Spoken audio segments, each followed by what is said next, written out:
Assalamualaikum warahmatullahi wabarakatuh.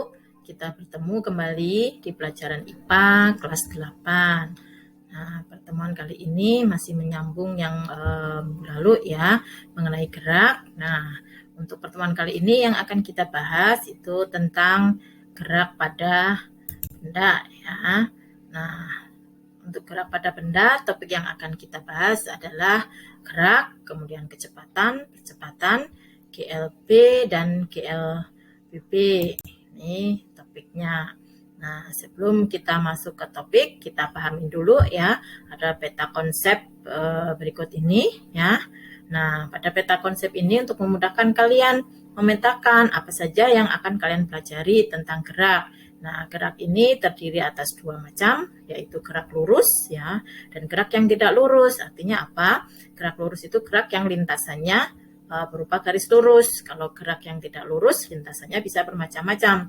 Bisa lintasannya setengah lingkaran, bisa parabola, bisa juga dalam bentuk lingkaran.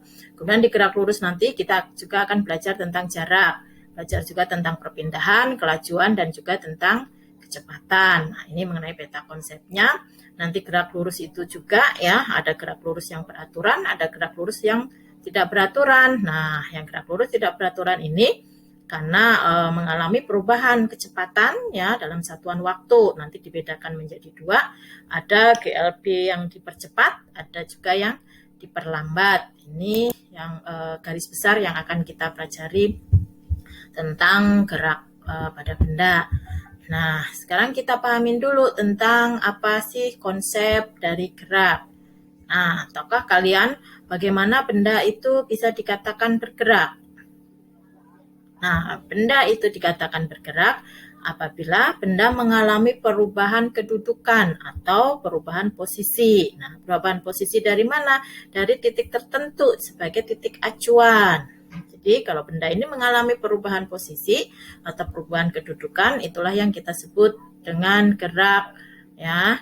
Nah, titik acuan itu apa? Titik acuan adalah suatu titik yang digunakan untuk memulai pengukuran dari perubahan suatu kedudukan benda. Nah, titik-titik yang dilalui oleh benda itu ya disebut lintasan. Nah, apakah benda yang diam itu bisa kita bilang bergerak? Bisa. Jadi benda yang diam pun bisa dikatakan benda itu bergerak. Nah, tergantung pada titik acuannya. Nah, bagaimana bisa benda yang diam dikatakan bergerak? Ini tergantung pada sudut pandang dari mana dia titik acuannya. Satu contoh misalnya ya. Nah, ini contohnya misalnya kalian berada di dalam kereta, kemudian kereta itu bergerak ya, berjalan. Nah, kalian itu terhadap kereta, terhadap titik acuan dikatakan kalian diam atau kalian tidak bergerak. Tapi dilihat dari kalian ya dengan stasiun ya, itu dikatakan kalian mengalami pergerakan atau kalian bergerak. Mengapa? Karena dari titik acuan stasiun kalian akan pergi. Ya, itu yang kita katakan kondisi seperti ini disebut gerak relatif. Artinya ya, gerak bersifat relatif itu benda dapat dikatakan bergerak terhadap titik acuan tertentu, tetapi tidak bergerak terhadap benda lain ya. Mudah-mudahan paham ya. Jadi tadi sudah Ibu contohkan ya, kalian berada di dalam kereta, kalian terhadap kereta itu dikatakan tidak bergerak atau diam. Tapi kalian terhadap stasiun dikatakan bergerak karena menjauhi stasiun. Jadi kesimpulannya, gerak itu adalah perubahan posisi atau perubahan kedudukan suatu benda terhadap titik acuan tertentu. Semoga paham ya. Nah, gerak itu dikatakan sebagai perubahan kedudukan benda pada selang waktu tertentu. Ya, dan ini juga melalui suatu lintasan yang tadi Ibu bilang, ada yang lintasannya lurus, melingkar, ya, tidak beraturan dan sebagainya. Nah, kita bahas ya berikutnya satu persatu ya. Setelah kalian paham tentang konsep daripada gerak itu sendiri, sekarang kita coba ya tadi tentang gerak yang lintasannya lurus. Nah, gerak yang jenis lintasannya lurus itu kita katakan gerak lurus. Nah, benda yang bergerak pada lintasan lurus biasanya melibatkan yang namanya jarak, waktu, dan juga kecepatan. Nah, kalian bisa hitung ya, coba berapa jarak dari rumah kalian ke sekolah. Nah, suatu saat nanti pada saat kalian sudah belajar tatap muka, coba kalian hitung berapa jarak rumah kalian sampai ke sekolah. Nah, satu contoh ini ya tentang gerak lurus. Kalian perhatikan di sini ada ya contoh gambar ya seseorang ini kita namakan saja Ronaldo ya atau Andi atau siapalah ya.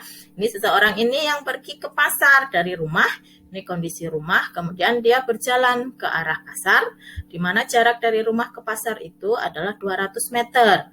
Nah, setelah sampai pasar, dia kembali lagi ke rumah.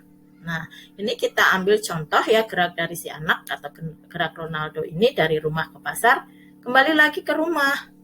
Nah, kita coba ya, kita cari di gerak lurus tadi kan ada yang namanya jarak, ada perpindahan, kecepatan, waktu dan sebagainya ya. Nah, dari peristiwa ini, contoh dari gambar yang ditayangkan ini, nah kita cari coba ya. Nah, jika Ronaldo pergi dari rumah ke pasar, kemudian kembali lagi ke rumah, berapakah jarak yang ditempuh dan berapakah perpindahannya? Kita bahas ya. Nah, supaya kalian bisa membedakan antara yang dimaksud dengan jarak dan juga perpindahan. Jadi kalau jarak itu besarnya ya ini adalah besarnya jarak yang ditempuh itu dari rumah ke pasar ditambah lagi dari jarak dari pasar ke rumah.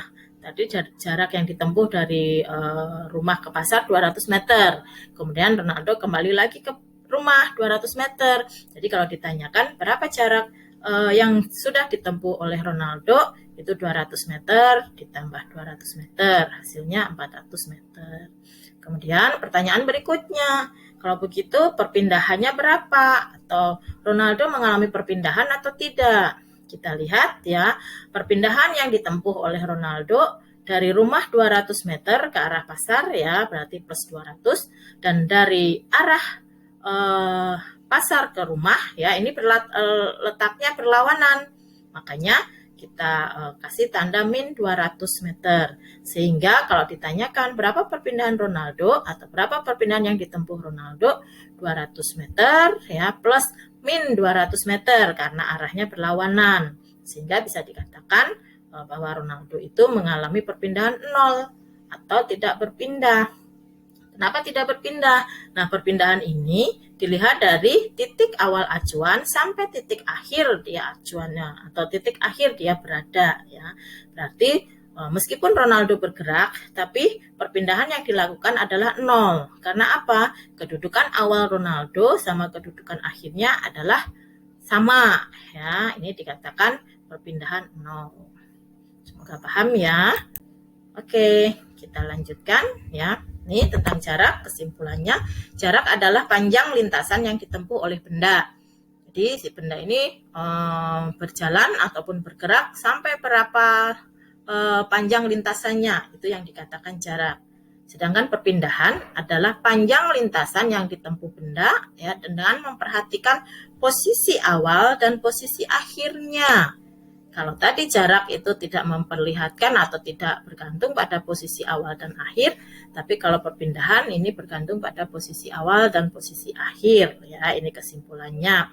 Jadi kalau kita lihat ya tadi pada kasus tadi Ronaldo posisi awalnya di rumah, ternyata dia kembali lagi ke rumah. Makanya dikatakan perpindahannya 0 meskipun jaraknya 400 meter ya, jarak itu yang dia tempuh. Oke, kita lanjutkan ya. Nah, ini ada contoh yang lain. Kalian bisa mencoba menjawab ya. Kita tunggu. Ini satu contoh soal ya. Yang pertama, ini seseorang yang bergerak dari titik A. Dia berjalan sampailah di titik B. Jarak antara titik A sampai ke titik B itu 4 meter. Nah, nih. Ya, kita namakan seseorang itu Andi misalnya ya. Andi ini berjalan dari titik A ke titik B. Nah, jarak yang ditempuh oleh Andi dari titik A ke titik B adalah sejauh 4 meter. Perpindahannya berapa?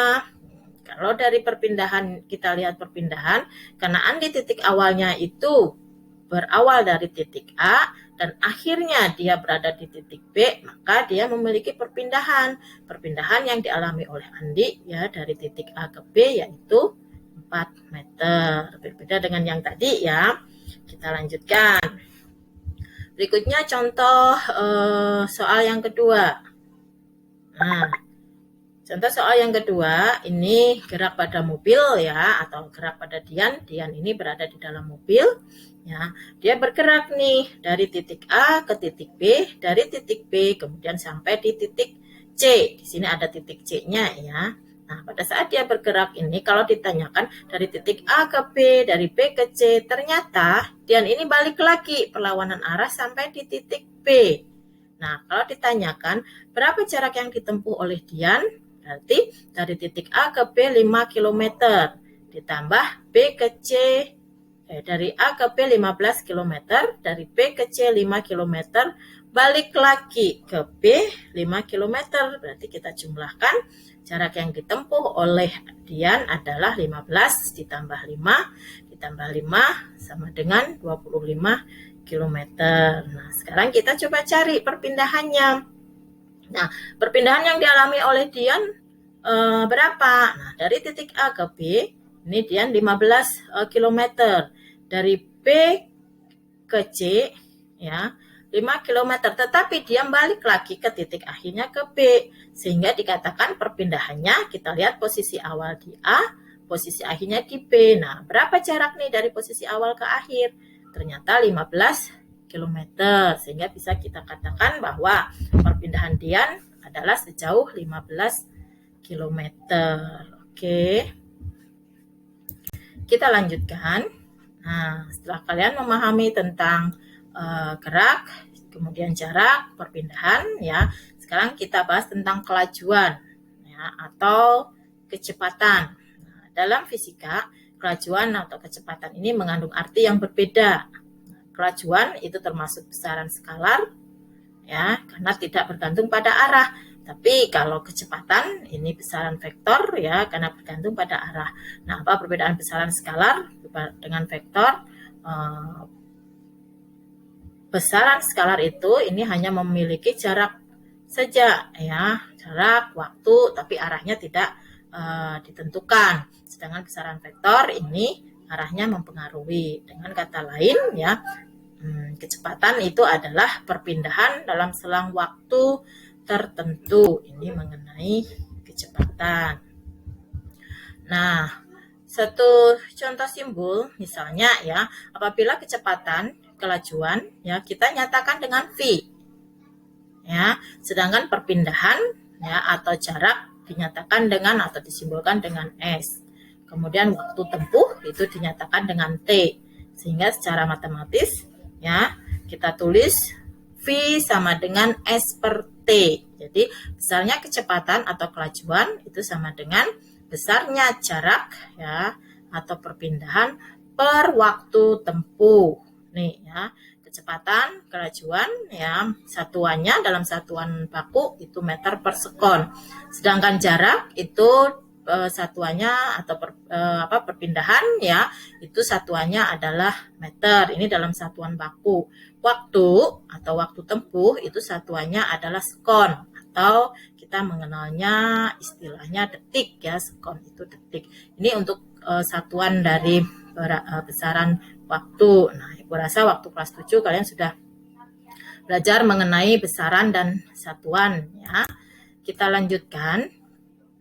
Nah, meskipun satuan kelajuan itu dalam sistem internasional, ya, atau sistem baku, satuan dalam bentuk baku itu kelajuan dan juga kecepatan dalam meter per sekon. Tapi dalam kehidupan sehari-hari, ya, kita sering menjumpai bahwa satuan dari kecepatan atau satuan dari kelajuan itu kita biasanya mengenalnya, ya, itu kilometer per jam.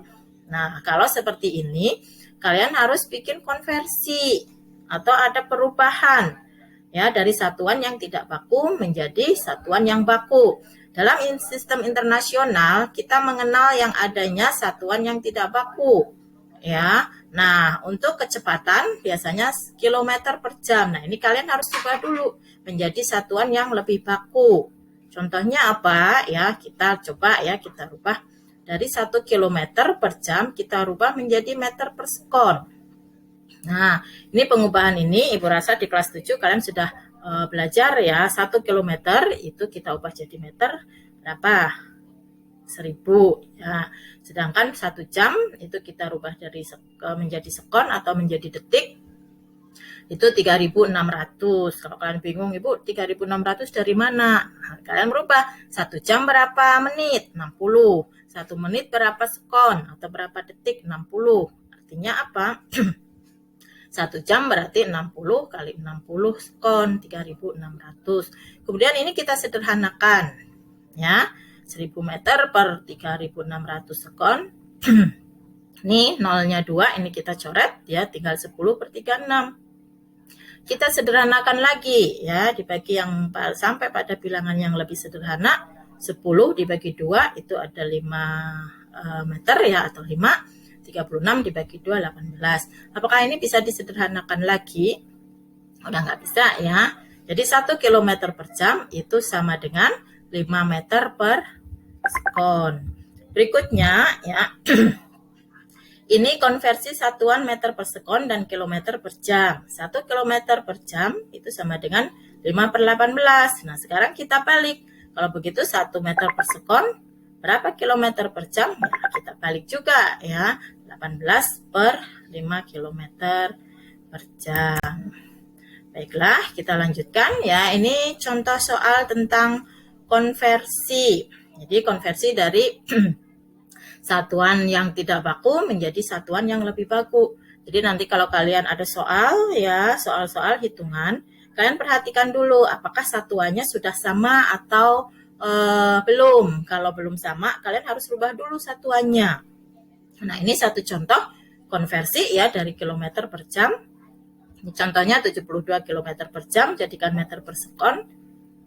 Ini tadi ya, 1 km per sekon itu kan 1 km per jam 5 per 18 meter per sekon. Jadi 72 dikalikan 5 per 18. Hasilnya 20 meter per sekon. Jadi kalau misalnya kecepatan 72 km per jam dijadikan sekon dijadikan meter per sekon, satuan baku menjadi 20 meter per sekon.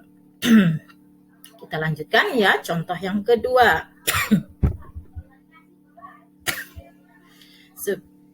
Sebuah motor, kita lanjutkan. Contoh yang kedua, sebuah motor melaju sejauh 6 km dalam waktu 15 menit.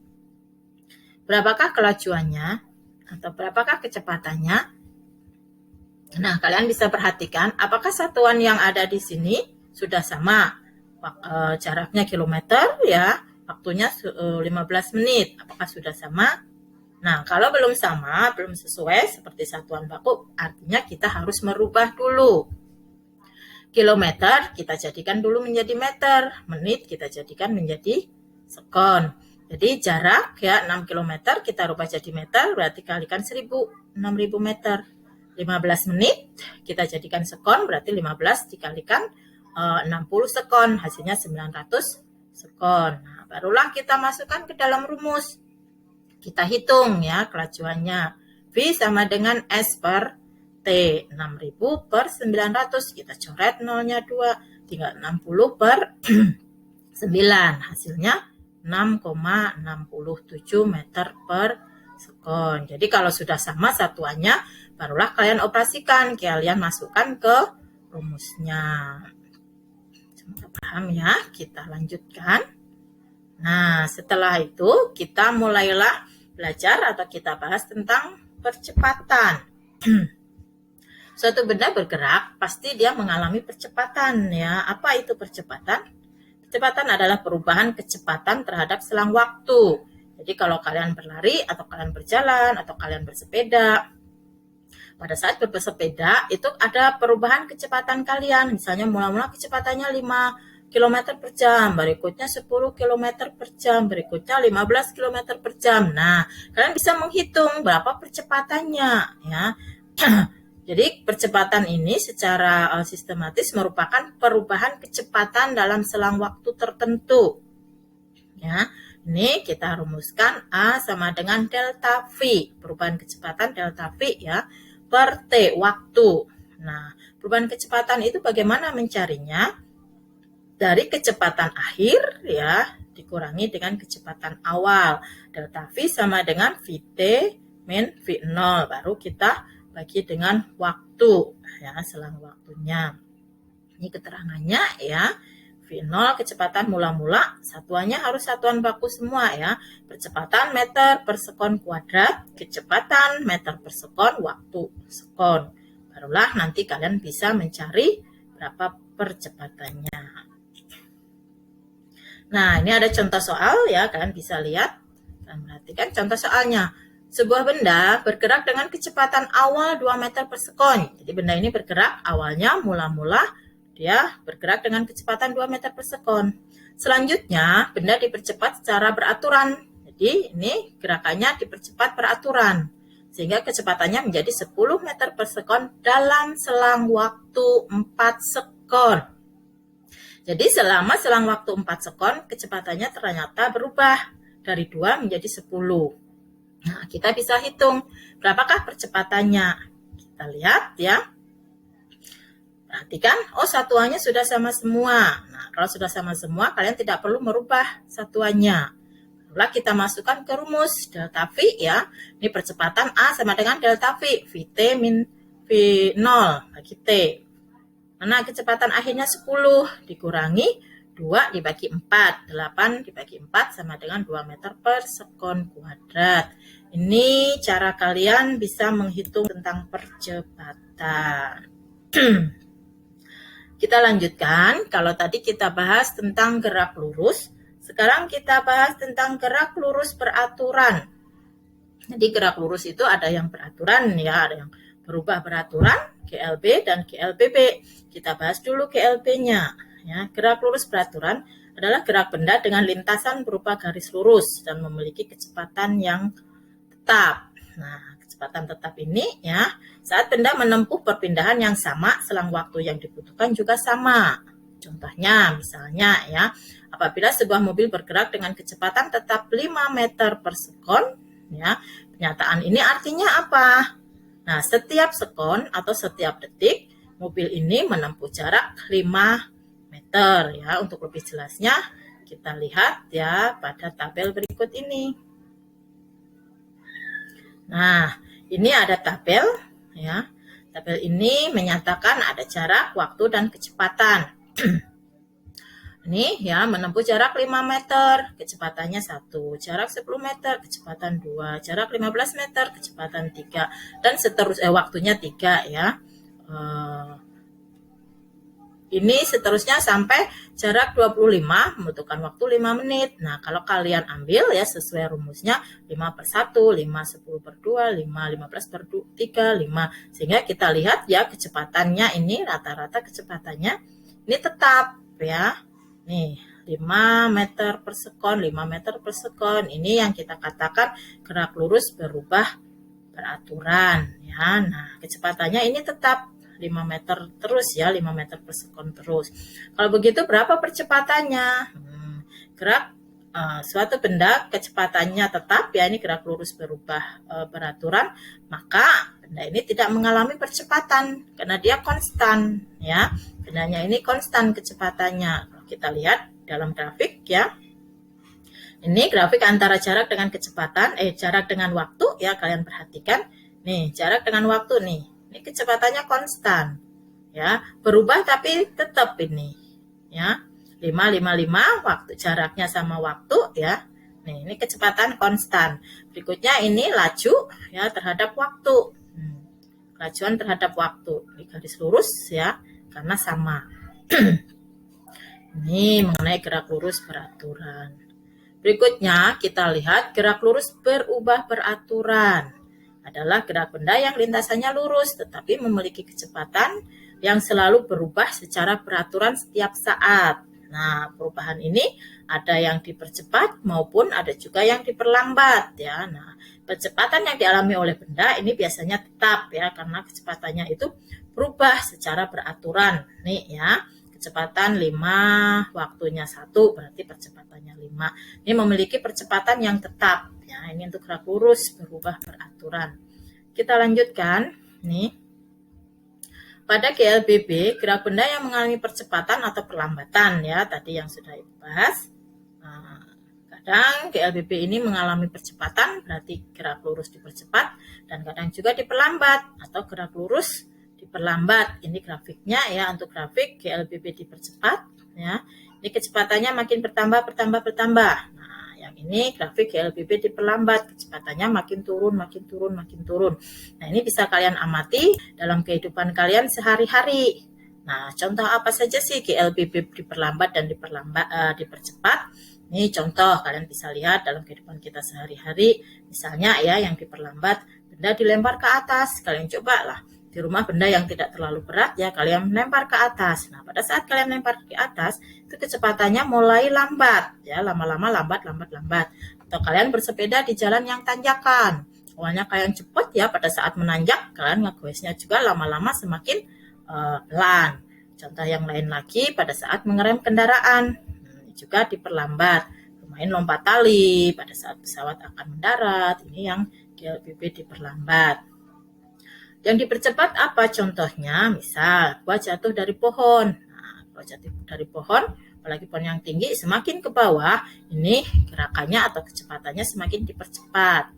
Atau kebalikan yang tadi ya, bersepeda. Kalian bersepeda, kalau yang diperlambat di jalan tanjakan, kalau dipercepat itu di jalan turun. Kalian bersepeda di jalan yang turun tanpa digoes, tentu saja sudah meluncur ya, meluncur dengan sendirinya.